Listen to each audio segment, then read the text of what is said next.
Aku berpikir untuk pergi terkadang. Kemanapun selain di rumah ini.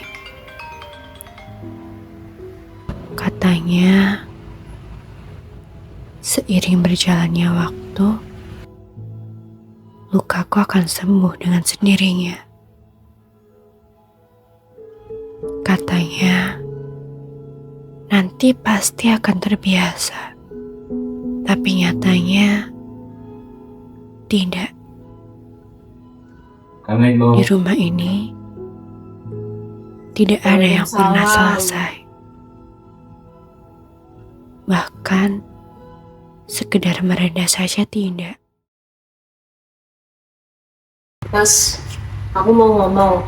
Barusan aku ditelepon sama PLN. Tagihan listrik belum kamu bayar ya?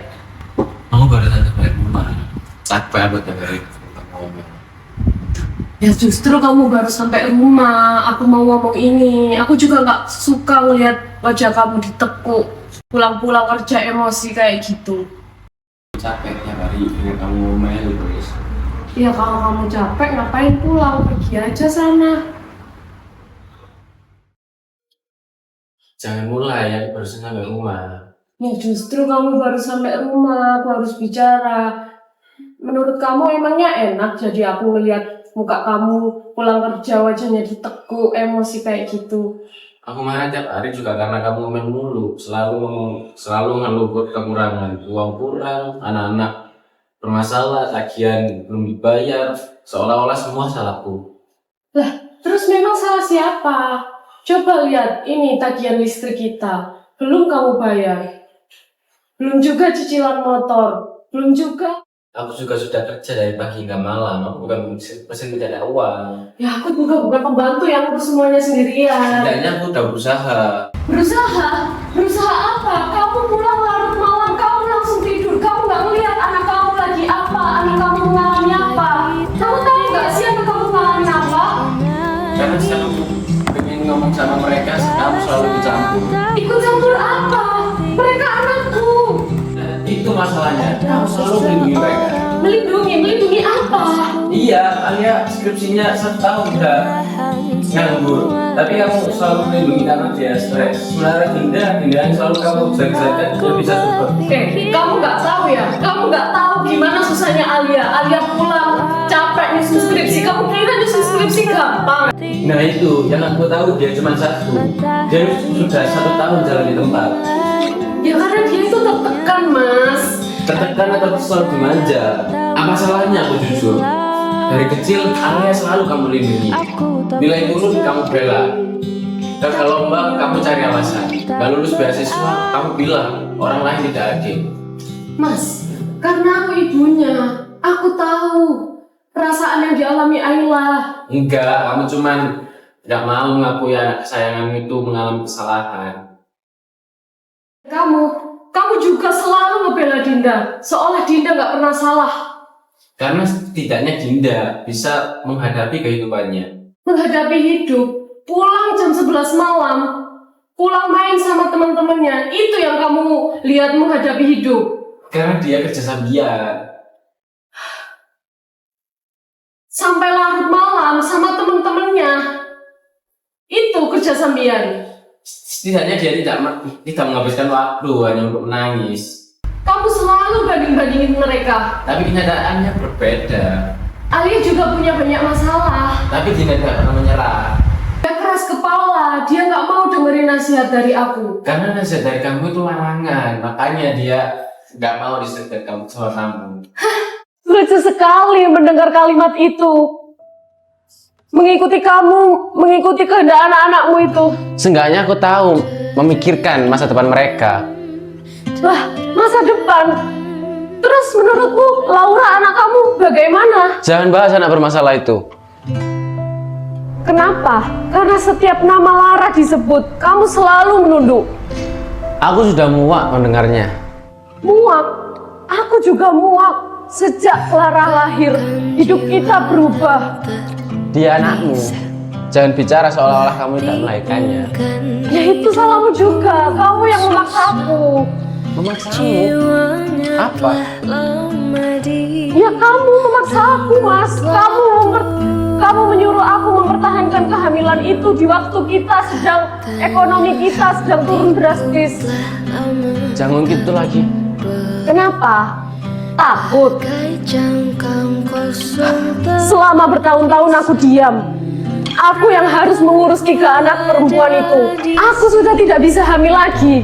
Ditambah ibumu menuntut aku untuk melahirkan anak laki-laki. Jadi sekarang kamu menyesal melahirkannya? Kalau iya memangnya kenapa? Karena Lara lahir, aku sering dibenci ibumu. Karena aku tidak melahirkan anak laki-laki. Karena yang terakhir Lara perempuan. Aku melahirkan 3 perempuan, ibumu membenci aku. Aku sendirian. Rasanya mau berdiri di tengah lautan. Terombang badai yang tak pernah kunjung berhenti. Jauh hanya tersentuh dalam jarak doa. Sampai sekarang, mereka yang benar-benar membuatku begitu sedih adalah mereka yang paling kucintai. Rahasia dalam diam kan ku bawa mentara.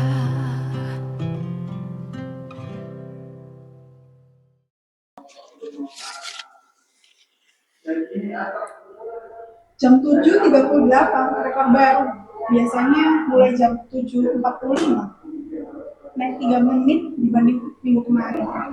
Din, Aku cuma menyampaikan. Pagi-pagi jangan mulai dulu, Din. Apa? Cuma observasi ya.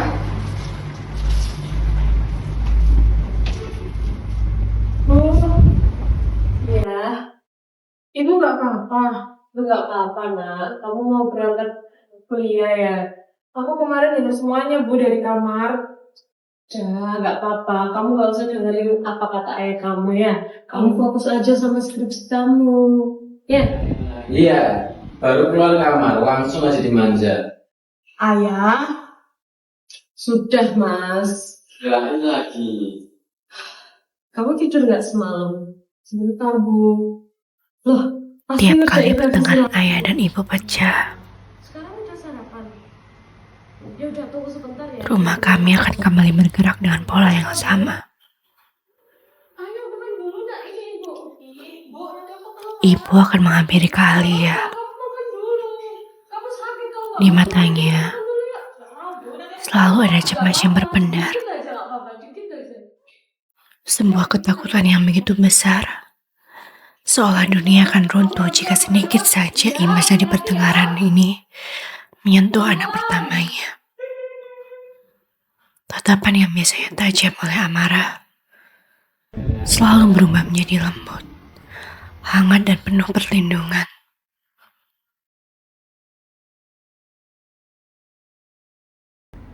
Sudah siap kuliah? Kurang 15%. Maksudnya? Belum pakai sepatu. Siap. Terus tas kamu di mana? Kamar. Nanti ayah antar. Oke.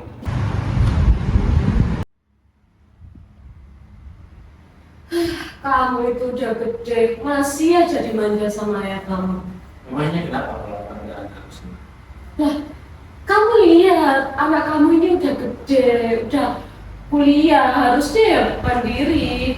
Dia udah baru masuk kuliah.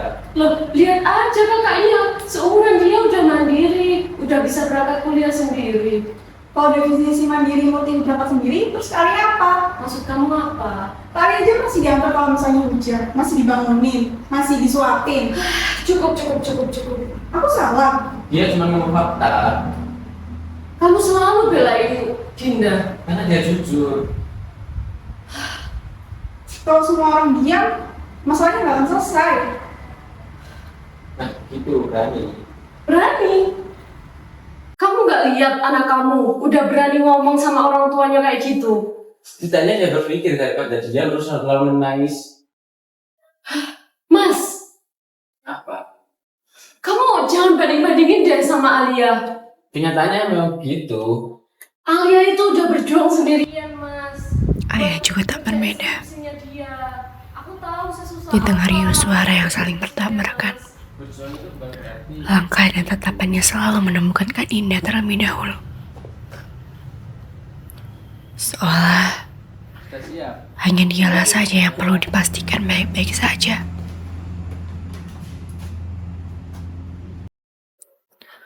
Sedang aku, ayah dan ibu tidak pernah memedulikanku. Entah aku mendengarnya atau tidak. Entah aku terluka atau tidak. Aku hanya bayangan yang tidak terlihat dan tidak diharapkan. Tak untuk dipanggil, tak untuk dicari, apalagi untuk dipeluk. Bahkan, jika aku telah berdiri tepat di hadapan mereka, membawa luka yang terlalu berat untuk kupikul sendiri. Ruangan ini selalu penuh suara. Tapi anehnya, aku selalu dipeluk sunyi. Ibu memeluk kecemasannya untuk Kak Alia. Ayah menjaga agar Kak Dinda tidak rapuh karenanya. Tapi mereka membiarkanku tetap sendiri. Tinggal meringkuk di ruang kecilku sendiri. Sebuah ruang yang gelap dan sepi. Di mana tiap dindingnya hanya mengingatkanku bagaimana rasanya ada namun tidak pernah benar-benar terlihat.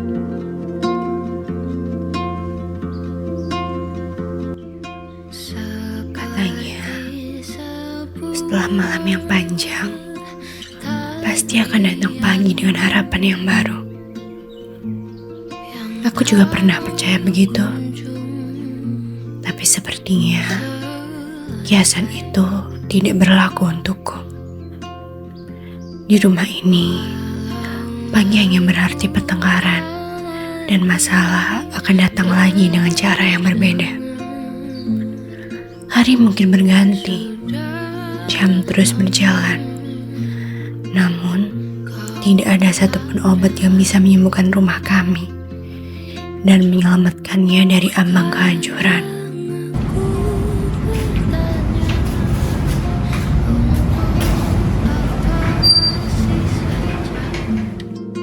Ibu, assalamualaikum. Salam. Rudi mana? Di dalam, Bu. Masih siap-siap mau berangkat kerja. Kamu udah siap sarapannya? Udah, Bu. Udah siap masakannya. Mana saya melihat?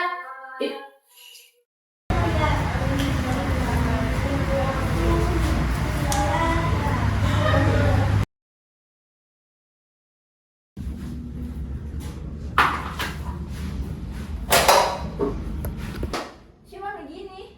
Iya, Ibu, saya masak seadanya aja. Seadanya, lagi dan lagi. Rudi kerja dari siang sampai malam. Cuman kamu masakan begini aja.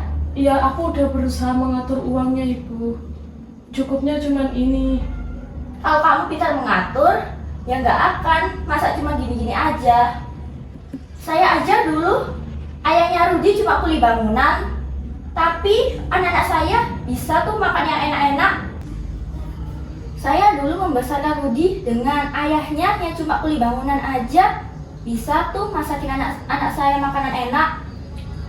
Aku nggak sekuat Ibu. Memang. Makanya, dulu saya juga bingung kenapa Rudi milih ngotot bareng sama kamu. Tadi malam juga Rudi cerita ke ibu, kalau kalian ribut lagi ya. Memang ya, rumah ini nggak pernah sepi dari pertengkaran. Iya, Ibu. Semalam kita ini, Bu, berbeda pendapat aja sama Mas Rudi. Beda pendapat.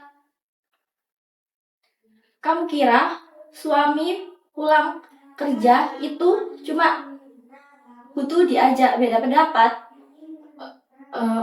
Saya nggak berniat untuk melawan Mas Rudi, Bu. Laki-laki pulang kerja itu cuma butuh diajak beda pendapat. Suami kerja dari siang sampai malam. Harusnya sampai rumah itu diberikan ketenangan, bukan malah ngoceh-ngoceh terus. Saya nggak berniat untuk melawan Mas Rudi, Bu. Gak niat melawan, tapi hampir setiap minggu Rudi selalu cerita ke ibu kalau rumah ini bikin dia sesak. Saya cuma berusaha menjadi istri yang baik, Bu, buat perekonomian kita biar tetap kejaga gitu, Bu. Jadi istri itu jangan banyak membantah suami. Suami capek pulang kerja, pulang ke rumah harusnya disambut dengan baik, bukan malah diajak bertengkar. Saya nggak bermaksud seperti itu, Ibu. Saya hanya mengeluarkan pendapat saya saja, Bu, sebagai istri. Kamu tahu nggak kenapa laki-laki bisa selingkuh? Ya karena dia nggak dapat ketenangan di rumahnya. Suami saya nggak mungkin seperti itu, Ibu. Ya saya harap juga nggak seperti itu. Tapi kan siapa tahu kalau suatu hari nanti lu dicari orang lain, kamu jangan salahkan dia, tapi salahkan dirimu sendiri. Saya cuma memberikan pendapat saya sebagai istri saja, Ibu. Dari dulu tuh saya tahu kalau kamu itu orang yang keras kepala. Dari awal kamu masuk keluarga ini, saya juga ngerti kamu itu perempuan yang sangat keras kepala. Suami itu kepala keluarga. Kalau dia udah bicara, ya udah kalian semua itu tinggal nurut aja. Iya, Bu, saya nggak berniat seperti itu. Saya nggak berniat untuk melawan Mas Rudi, Bu. Berniat atau enggak juga tetap sama aja, keluarga ini tetap berantakan. Coba lihat tetanggamu yang penghasilannya lebih kecil dari Rudi, tapi keluarganya harmonis, anaknya sopan, istrinya nurut sama suaminya. Setiap keluarga itu punya masalahnya masing-masing, Bu. Ibu nggak bisa ngebedain masalah keluarga aku sama Mas Rudi sama tetangga-tetangga seperti itu, Bu. Ibu nggak boleh banding-bandingin kayak gitu. Jangan membela diri terus. Coba sekali akui kesalahanmu dan berusaha. Tapi ibu juga lihat usahamu. Tapi anakmu yang pertama itu skripsi nggak selesai-selesai, nggak lulus-lulus. Lalu anakmu yang kedua juga keluar terus-terusan, entah itu kerja atau emang keluyuran. Bu. Dan yang terakhir anakmu malah makin aneh, nggak jelas. Bu, tolong jangan bawa anak-anak, Bu. Anak-anak nggak tahu apa-apa. Anak-anak masih kecil, Bu. Kenapa tidak? Salah. Mereka itu cerminan ibunya. Saya sudah berusaha membesarkan tiga anak-anak saya dengan baik, Bu. Kalau kamu bilang baik, maka standar baikmu memang rendah.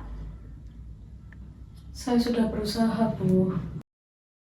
Saya dulu selalu bilang kalau cucu yang ketiga itu laki-laki, supaya Rudi ini ada yang penerusnya. Tapi malah yang lahir perempuan lagi. Coba aja kalau laki-laki, pasti Rudi ada penerusnya dan keluarga ini gak akan serumit sekarang dengan 3 perempuan yang banyak masalah. Perempuan itu tugasnya menjaga keluarga. Kalau keluarganya berantakan seperti ini, ya yang salah ibunya. Terus kalau rumah tanggamu hancur berantakan gini, jangan salahkan Rudi, tapi salahkan dirimu sendiri.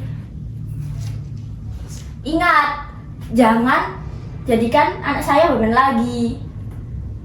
Iya, Bu. Maaf. Sudahlah, jangan tambah bikin Rudi tambah stres.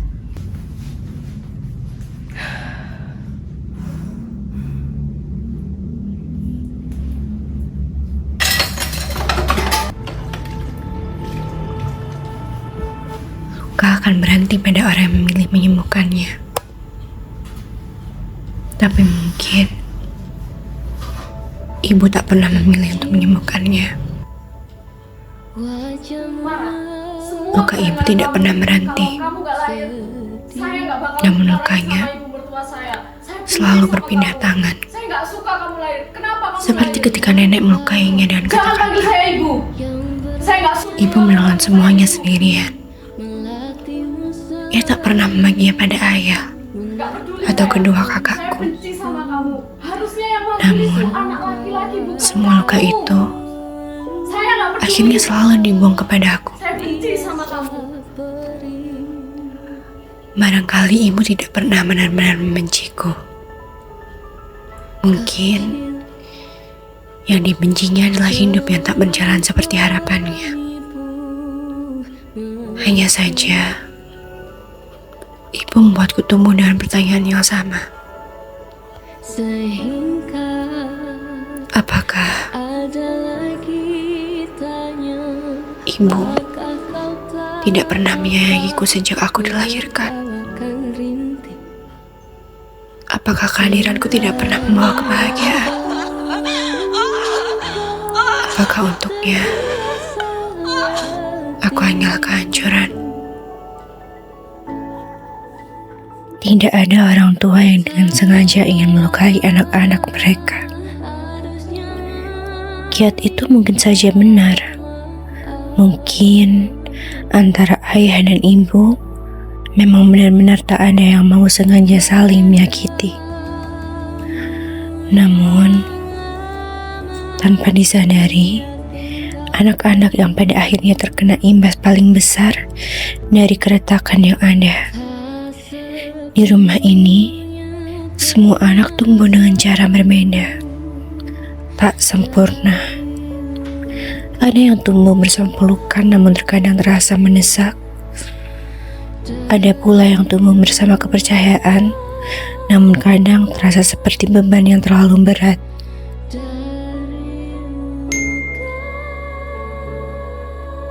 Tidak semua beban hadir dalam bentuk bentakan. Sebagian datang melalui harapan yang terus diulang.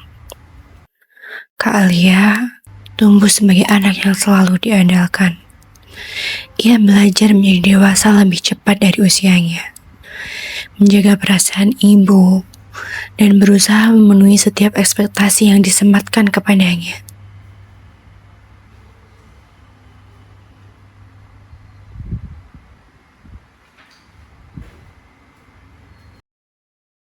Alia, Di balik semua pencapaiannya, tersimpan ketakutan yang tak pernah ia ucapkan.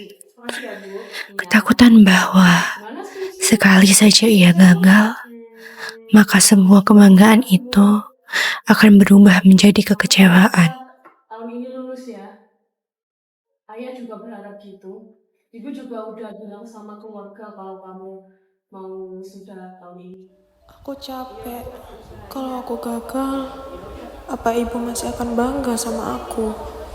Atau aku juga akan jadi kekecewaan?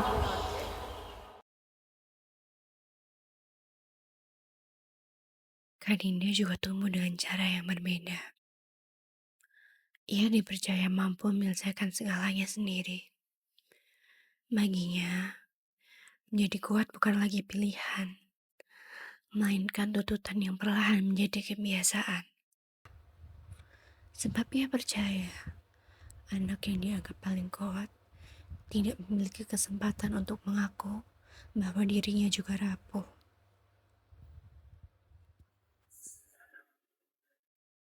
Bagaimana dari sekolahnya? Baik. Bagus. Saya tuh paling tenang sama kamu, paling percaya sama kamu. Soalnya ketika ada masalah selalu bisa dihadapi dengan sendiri. Ya seperti kakak dan adik ini. Semua orang selalu bilang aku kuat. Sampai nggak ada yang pernah nanya apa aku juga lagi capek. Tanya, yang terlihat baik-baik saja juga tak sepenuhnya sempurna. Kalia dan Kak Dinda, keduanya ternyata sama-sama memiliki luka, terpendam dan tidak diketahui oleh siapapun. Menjadi anak yang dicintainya oleh satu matahari berarti tumbuh dengan musim yang tak pernah seimbang. Separuh diri mereka dipenuhi cahaya yang menuntut untuk bersinar lebih terang, sementara separuh lainnya membeku di bawah dingin yang tak pernah menganggapnya layak. Pilih kasih sangatlah tidak adil. Hal itu membuat anak tumbuh bukan sebagai anak yang beruntung, melainkan sebagai seseorang yang memikul beban ekspektasi yang terlalu berat untuk dipikul sendiri. Sementara Lara, ia mungkin memang tak tumbuh dengan tuntutan atau ekspektasi. Ia tumbuh bukan dalam pelukan ibu, bukan juga dalam kepercayaan ayah. Ia tumbuh bersama sunyi, sepi, dan sendiri. Terlalu jauh untuk menjadi tempat ibu bersandar, terlalu asing untuk menjadi kebanggaan ayah. Ia belajar memendam setiap kecewa, menelan setiap rasa takut dan luka yang diwariskan orang tuanya. Lara mungkin terlihat terbiasa, namun luka tetaplah luka yang tak bisa terus-menerus dibiarkan tinggal dalam hati hingga membusuk dan tak sembuh. Sejatinya, tidak ada seseorang yang bisa terus diam seumur hidup mereka. Mungkin luka bisa dipendam, dirahasiakan, namun bom waktu bukanlah suatu hal yang bisa direndam selamanya. Itu akan meledak, akan meluap, lambat atau cepat.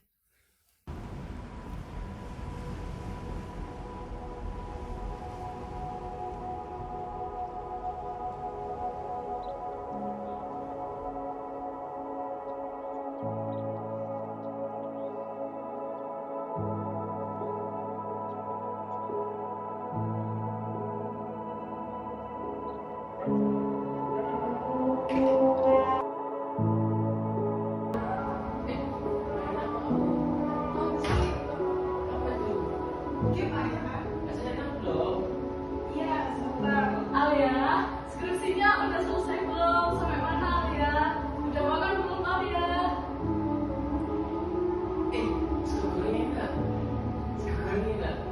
Iya, yuk beli. Iya. Kenapa kamu malah ketawa? Gak jelas banget.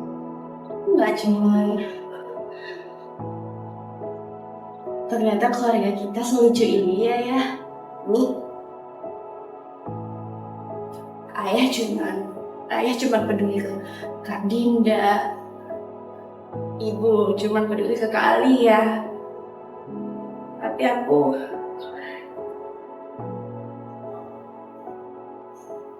kayaknya aku cuman pantas jadi penonton ya. Berani sekali kamu bilang begitu. Gak sopan kamu, Lara. Lara,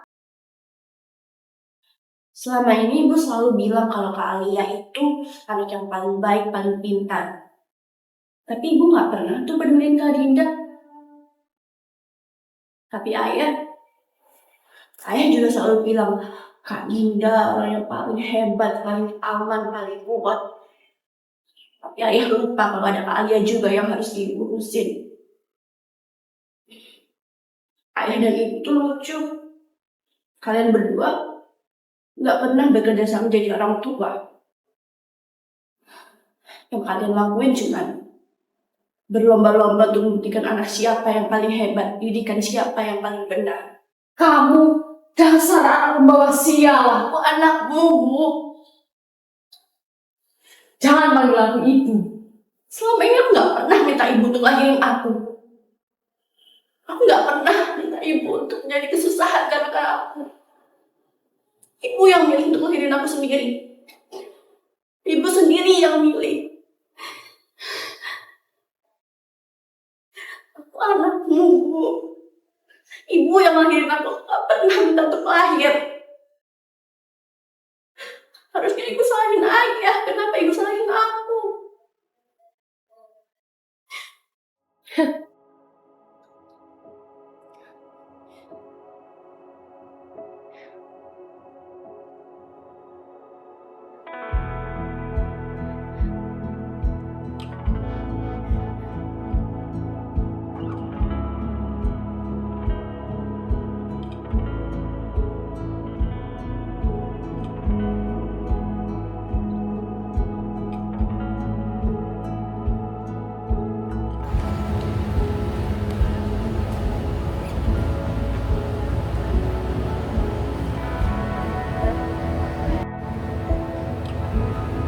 Lara, mari masuk.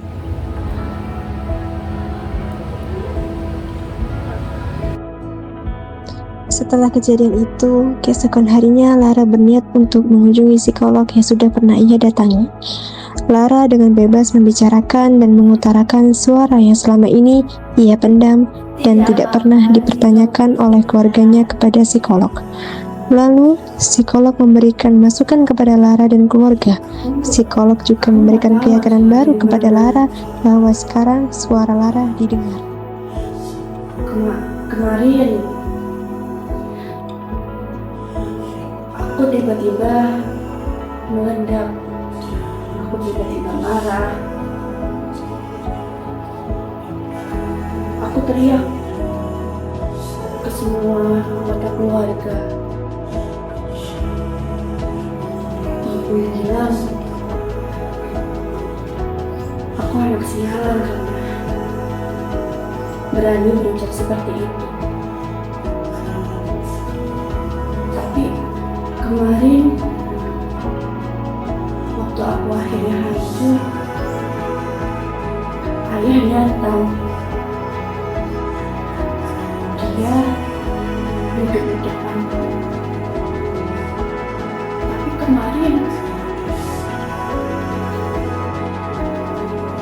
aku tidak melihat tatapan kesal dari ayah seperti hari-hari biasanya. Kemarin aku lihat tatapan ayah yang sebenarnya. Selama ini ayah nggak pernah peduli sama aku.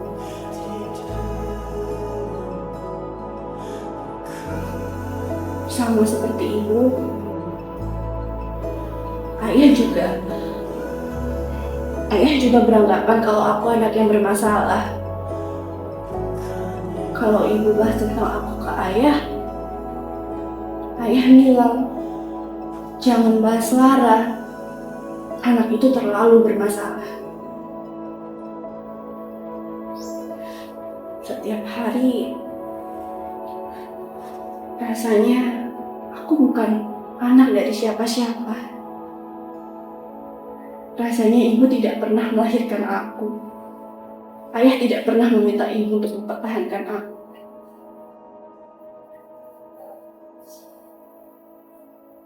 Aku merasa bingung.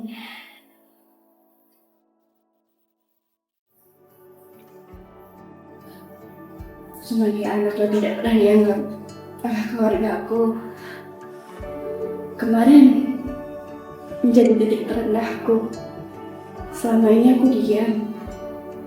Aku nggak pernah mengeluh. Aku nggak pernah menangis pada ibu.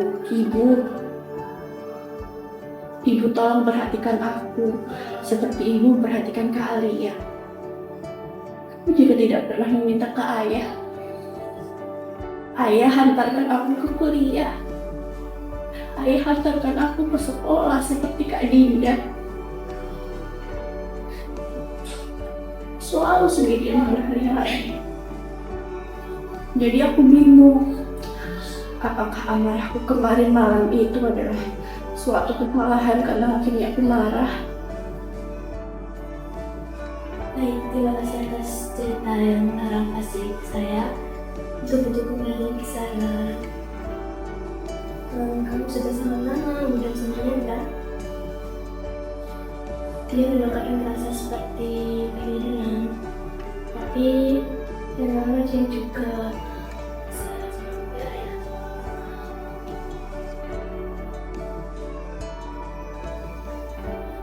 Karena mungkin selama ini aku jadi bayangan di rumahku. Waktu keluar kamar, ibu gak pernah tanya, Lara, apa kamu udah makan? Lara, apa kamu mau berangkat sekolah sekarang? Kan ayah. Ayah gak pernah tanya, Lara, hari ini berangkat ke sekolahmu jam berapa? Seperti ayah ke Kak Dinda. Hari itu aku tiba-tiba keluar kamar karena ayah dan ibu kembali berteriak. Tapi lagi-lagi mereka tidak peduli. Mereka saling lempar pandangan seolah kedatanganku adalah masalah. Terima kasih sudah didengar. Itu bukan perasaan yang kecil.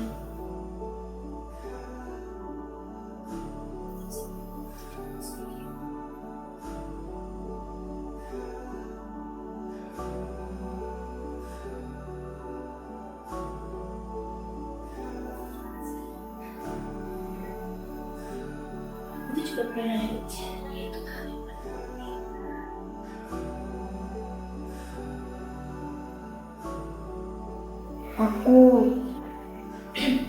Aku mau dipedulikan sama kayak Kak Dinda dan Kak Alia.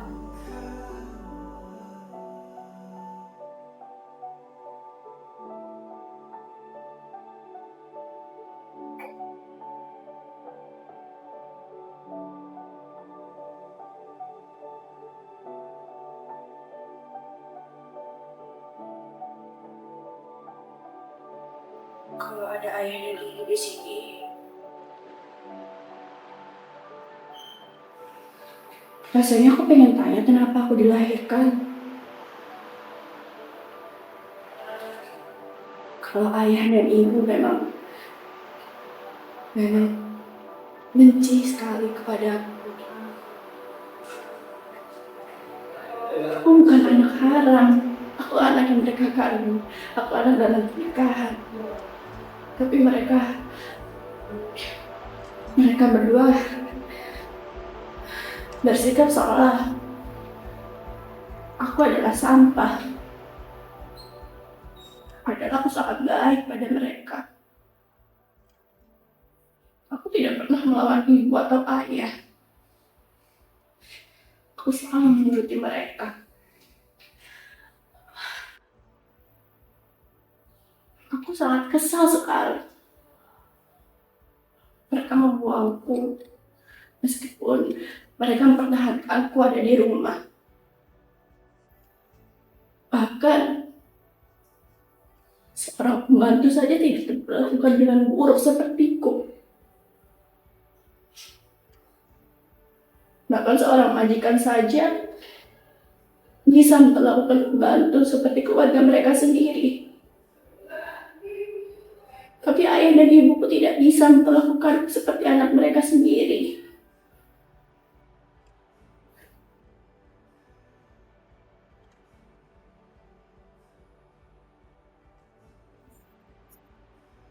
Ada sesuatu nggak? Kalau adanya hal ini, ayah, ibu, kalian, Kak Dinda,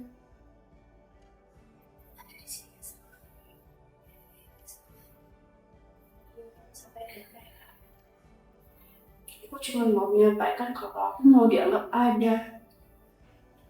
Baik, kalau itu bagaimana kalau saya sebenarnya masuk ke sini? Anda sudah mulai di luar.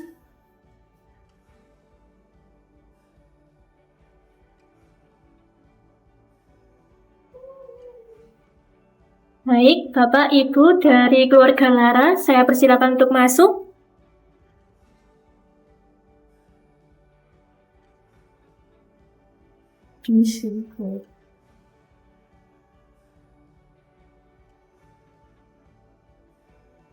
Baik Kak Bu, Kak Dinda dan Kak Lia, terima kasih sudah datang kemari. Sebelumnya, Lara sudah menceritakan semua permasalahan yang ada di dalam keluarga ini dan semua rasa yang Lara pendam selama ini.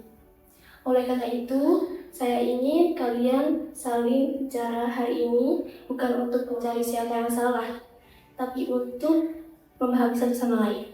Saya ingin memulai sesuatu yang sederhana terlebih dahulu. Saya ingin masing-masing dari anggota keluarga ini mengucapkan satu kata saja yang menggambarkan diri kalian yang kalian rasakan selama di keluarga ini. Aku capek. Takut. Ibu merasa bersalah.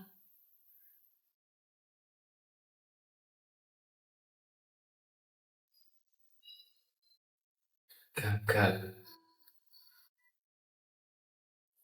Terima kasih semuanya. Kata-kata yang kalian ucapkan itu bukan sebuah kelemahan, tetapi itu adalah sinyal. Sinyal bahwa masing-masing dari kalian itu mengalami semuanya sendirian, meskipun berada di satu atap rumah yang sama.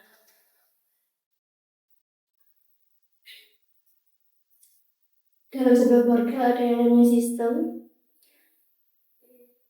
Setiap anggota saling memiliki peran masing-masing.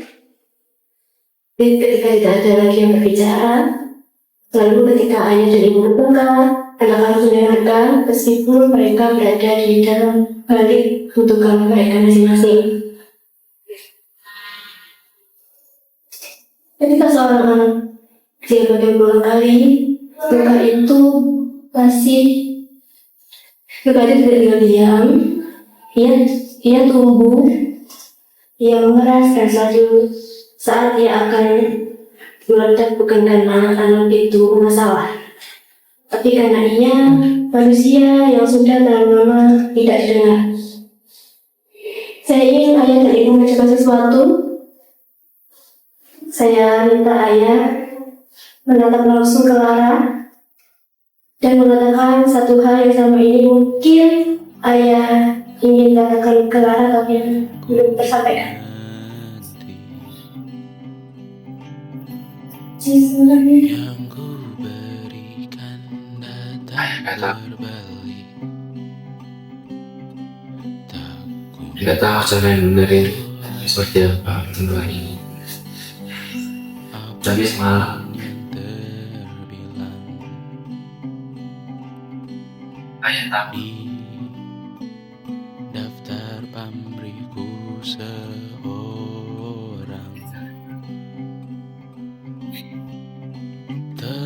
dan itu sadar hidup bukanlah perihal mengapa baru kali pertama perasaan ayah seperti itu. sedikit air yang ku punya Ayah sadar bahwa ayah belum pernah benar-benar memberitahumu kalau kamu itu penting. Lara ibu, bisakah terus mengobati walau membiru Ibu kemarin tidak bisa ditarik lagi, Lara. Ibu juga bingung bicara mencintai kamu itu seperti apa. Ibu baru pertama kali menjadi seorang ibu. Maafin ibu ya. Maafin ayah juga. Lara, kamu harus memaafkan hari ini. Memaafkan bukan berarti melupakan. Dan penting, kamu sekarang sudah didengar di sini.